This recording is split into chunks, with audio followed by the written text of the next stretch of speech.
Hi guys, good evening. On eve of Janmashtami, something very interesting happened with me which I thought I would want to share with you. Today morning as I was talking to a friend of mine that I need to finish my bank work. Today itself, as tomorrow all the banks are closed due to Janmashtami, I suddenly saw the shift in her expressions. I asked her the reason and she said, why do we have to celebrate the birthday of a man who had little respect for women? I was very surprised as I had never heard anything like that before. So I asked her, okay, so let's understand why you are so upset with him and can you give it to me in points? Her answer was clearly very, what do you call it? Her answer was very well thought of as a very but convinced with confusion. Beloved of our times. So her points were: 1. He was a thief of butter. He had absolutely no respect for his mother's instructions of not touching the butter. Mother said, neither in our house nor in anybody else's house you will touch the butter. So he was unlike Ram. Ram was a very obedient son, Maryada Purushottam. This guy disobeyed his mother. Her second point was that then he got involved in clothes theft of the gopis. So when these gopis will take bath, he would go and steal their clothes. And to her it is not a very good thing to do because it is very embarrassing. And if anybody, we walk on the road and somebody snatches away our dupatta, you see how we feel about it. We don't find it very cute. So how can people find Krishna doing the same thing? So cute. Her third point was that he always knew that Radha was married. So why he lured her to his flute and then left her alone, never to return back to her. He was promiscuous. That was a fourth point. He was promiscuous and had many affairs in the same village with almost every woman. He promised each one of them in Madhuvan that he will return to them, but he never kept his promise. He married Rukmani and then 16,000 more women and had kids from all of them. She had objection to that. And her question was, can you love or marry a person like this? This was a very direct question to me. So now from the point of view of a young lady of her age, I think she was right. So I set upon my own journey to understand Krishna. The epic of Krishna can easily be divided into two parts, the Bhagavad Gita and Mahabharata. My friend, I believe, was talking to me clearly about the Bhagavad Gita part of it. The Bhagavad Gita part is the part of his childhood from in his whole life, where till he leaves Vrindavan and goes to Mathura. So Mathura he goes as a warrior, as a king, but till then he is a child, he is an adolescent, baby, boy, young boy. So that was, I believe, her objection. So let's understand this Bhagavad Gita side of Krishna. To my understanding, Krishna was always an unconventional God who challenged the norms of society right from the beginning. People who are very close to me and who know me very well would also understand today that why I identify myself so much with this God. He starts challenging the first norm of our society, where fair wheatish color of the skin is very much appreciated and looked forward to. He was born as a dark cloud He starts his journey on the earth as an avatar of Vishnu, as absolutely as dark as he could be.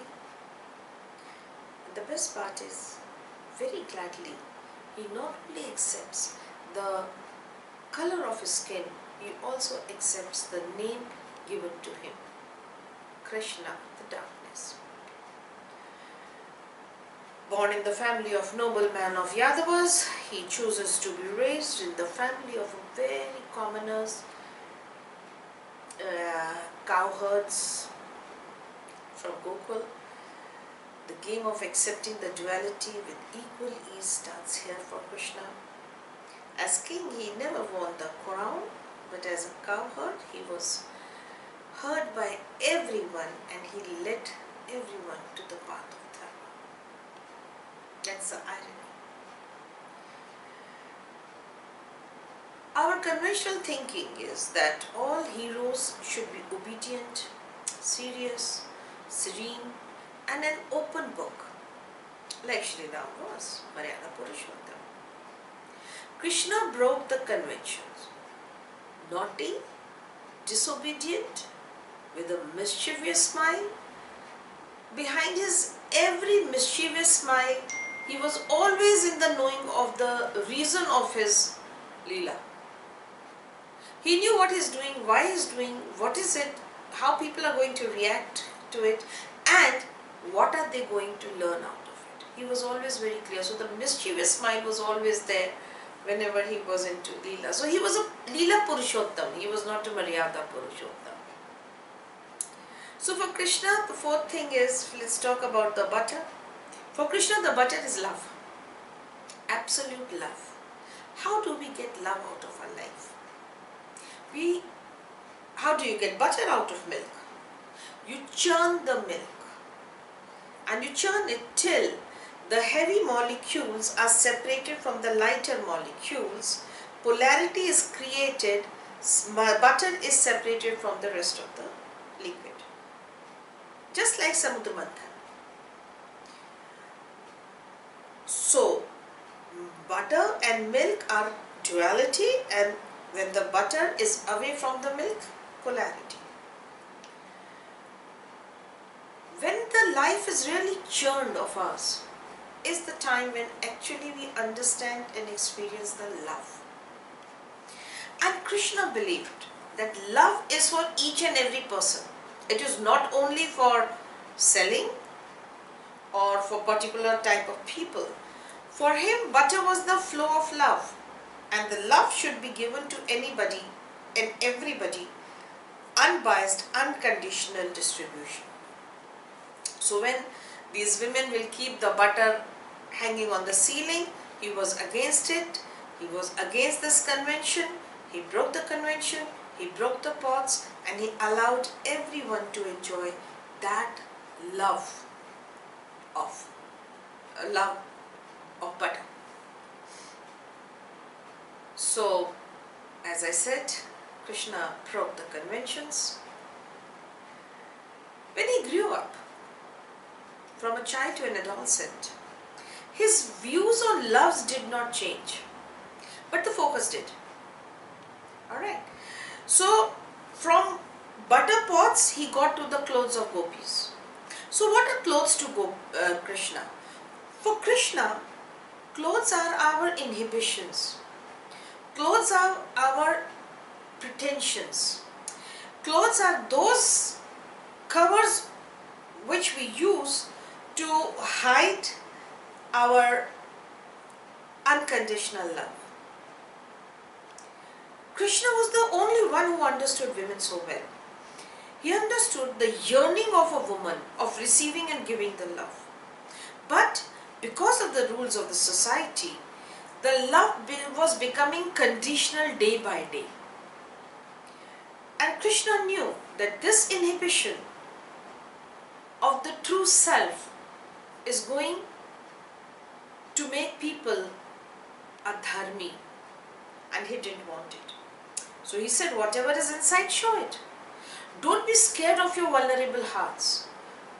I know behind every face that you people are showing me, inside there is yearning. And if you want to experience true love, take off this pretension, take off these inhibitions. Only and only then you will be able to experience the true love. That is Krishna's way of guiding the ladies, women, to come out of their fear of showing the vulnerable heart. We have so much of fear that it will be hurt. Our heart will be hurt because nobody would understand the way we want to give and receive love. So the whole story of his taking away the clothes comes from here.